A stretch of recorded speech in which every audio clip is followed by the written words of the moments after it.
Rhonda Shear is our guest. You know her from USA's Up All Night. You said it wrong. Only Kristen can do it. No, go ahead, Ron. All night. See, She doesn't do a bad one, yeah. No, hers is good. Up all night. Up You All have Night. to kind of linger on the up. Oh, okay. So that show is on 8 years. That boggles my mind. Yeah, and it probably still would have been on, but the network changed ownership. Oh, is that why it went away? Yeah. Then what'd you do after that? What happened to your more life television then? and More film, TV. a lot of hosting. It was only in '98, so it wasn't that long. That's right. Yeah, it was just a few years ago. Yeah. So when did the Playboy thing come about? Of course, I can ask that. It's Kristen scowls at me. But Playboy had been in my life forever because when I was 18, I was in Playboy with all my clothes on out of New Orleans, just in a Girls of the New South. They were coming through town. I had a modeling agency. They sent me out. I said, well, I don't want to take off my clothes. And they went, no, we shoot a few people, and every now and then those people will make it in with your clothes on. Well, anyway, lo and behold, I ended up in the magazine, and I was dethroned as a couple of titles I was holding. No kidding. And then I ended up, a few years later, when I was a senior in college, running for public office against the guy who spearheaded getting me thrown out at Miss Floral Trail, which is more of a social kind of debutante kind of thing than like a beauty title.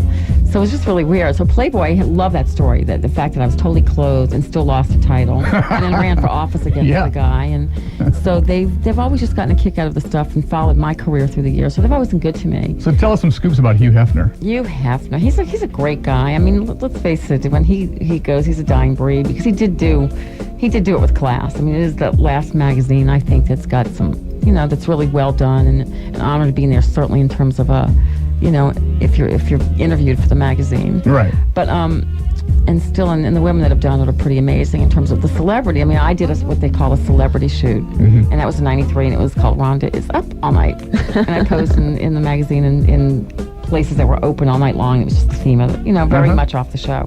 Anyway, so I told you guys during the break that I took my husband recently to the Playboy Mansion for his 75th birthday, rather. And now think about that for a minute. She takes her husband. Took my husband. Are you listening to that, ladies? That is a cool lady. It's like first of all, it's really hard to get into the mansion. I mean, I've been on their list for the parties for years, but it's really hard to get, even if I wanted to take a girlfriend. I mean, I have to send pictures and her credentials, and I mean, it's like impossible to get anyone in. And even for a man to get a man in, it's even as a date, it's even harder. So I had to call them, and we're newlyweds, and it's really great, and of course and they have to run it by half okays everything. Oh my gosh. So for this is what was his birthday party, and it was a pajama party. So he was so excited. This was right after we got married, like a month after we got married. So he was beyond. I mean, just to go to the mansion is certainly an amazing thing in our lifetime to experience. Let me guess, not a lot of flannel being worn at the pajama party.